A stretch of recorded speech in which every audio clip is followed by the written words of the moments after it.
Edda gargar kutemmo eegwa. Sama Qur'aan baranne malee ifaaf dukkana eenyu akka dabaasotu sirriitti hubanne kan dhugaa hin faalle kan haqaa fi laaqan qabne kan hin faalamne Qur'aana dhala.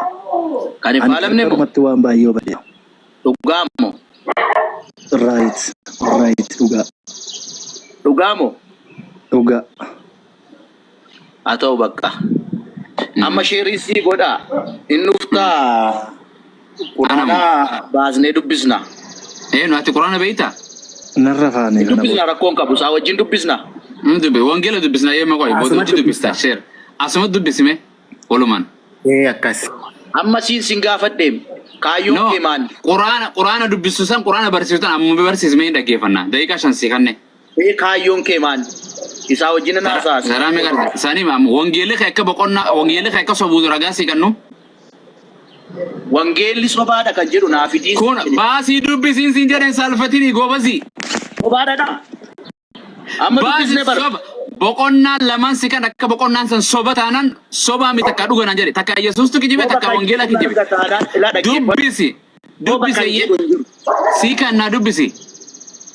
Maadidda ani Qur'aanni fidee dubbi Qur'aanni keeni soba yoo naan jette baasiin siin jedha bakka san. Ati maadidda. Ka gatii kanaatiif hin barsiistum Qur'aan. Arabaan buqamee jira waan ta'eef ammallee jira. Bas okay waan ammoo na dubbisu bakka eega didde wangeela salfattee mi. Qur'aan ammoo. Okay wanta dubbisi ammoo dubbisi boqonna wangeela Yohaannis boqonnaa 14 lakkoofsa 12 qofaan barbaade. Dhaggeeffadhu qaceellotti sagalee ittiin wacin wangeelatti sagalee Waaqayyo. Amantii tiyyaas walaa huccuullee narraa baastee teeti. Amantii kiyyaas walaalte. Maaf deebistee ofitti. Ayyee amma dhaggeeffadhu gaayyee si gaafadha. Okay. Dhaggeeffadhu tasaalen barsiisaa qaceellotti. Eeshi 14 miti. Akkas naan jaalladha boqonnaa kana bar. Dhuguma isiniin jedhaa namni ani amanu waan hojjedhu hundumaa hin hojjeta. Tole. Ani gara ila hanga 14 dubbis ila hanga 14 dubbis. Yaa ani gara abbaa waan naquuf kan kanarra caalu immoo hin hojjeta. Tole. Itti fufi.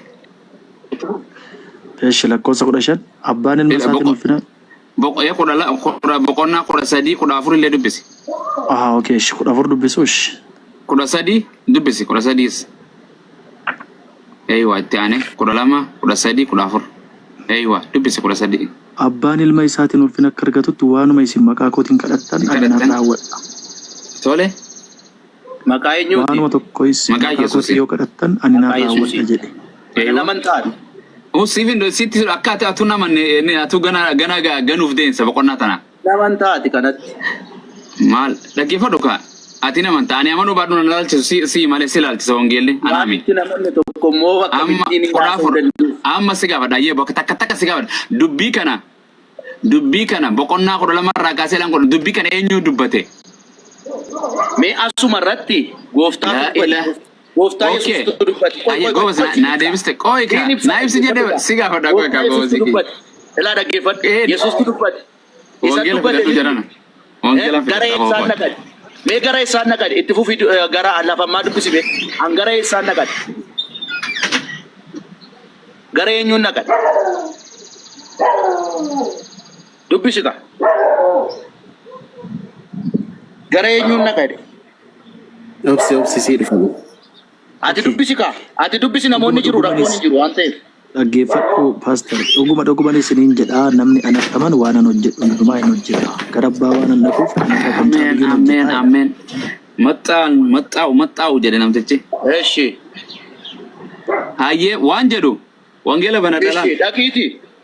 Hojii ergamootaa boqonnaa 3 lakkoofsa. Hojii ergamootaati miti koi dubbii baa'u waan dubbii Yesuus. Waan an hojjedhu hin hojjettu sayyidun si baasuu barbaade dhaqee. Kana sin gaafadha qoi kaa si gaafadha. Waan hojjedhu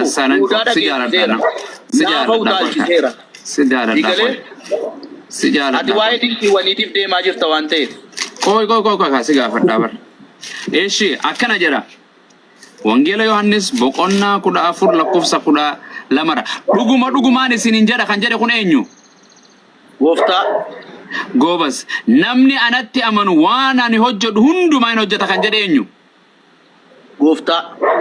Ati Yesuusitti amante moo amanne? Amaneera. Nama amantii qabu moo nama hin qabne? Amaneeran siin jechaa jira maal ta'e? Gooba dhibbarra dhibbatti ta'e amante moo hamsaadha? An dhibbatti gooftaa Yesuusitti amaneera. Goobas kanaafuu ayyee Yesuus Kiristoos akka jedhu namni dhibbarra dhibbatti anatti amane waan ani hojjedhu hundumaa hin hojjeta jedhe dhuga moo soba? Dhuguma. Goobas Yesuus boqonnaa 3 baasika. Hojii sanii miti koy. Baasika. Dhaabbata hojii dubbii Yesuus tu dursa. Macaafa jala No. Itu murre. Ilahan ka kudasa. Boqonnaa 12 13 14 illee si gaafachuu deema qoy. Baasinnan innan. Dassaalan qoy. Boqonna hintu murre. Boqonna amoon waan dubbise 12 13 14 dubbe hintu murra si gaafadhe hintu murra achi booda ragaa si deebisuu moo macaafarraa si deebisuu ko barbaada? An siin gaafatu jira macaafarraa siin gaafanne siin gaafadhe dura. Yoo ragaa si gaafadhe yoo nama macaafarraa ragaa si gaafadhe ragaa achirraa fidda. Waa'ee kan keeti boqonnaan kuni nama Yesuusitti amane laallatamoo nama ittiin amanin laallata dasaalan. Yeroo sana eenyutti dubbachaa jira kan jedhu si baasa. Yeroo sana si miti kan itti dubbachuu jiru niin beeka barattoota isaa dubbachaa jira.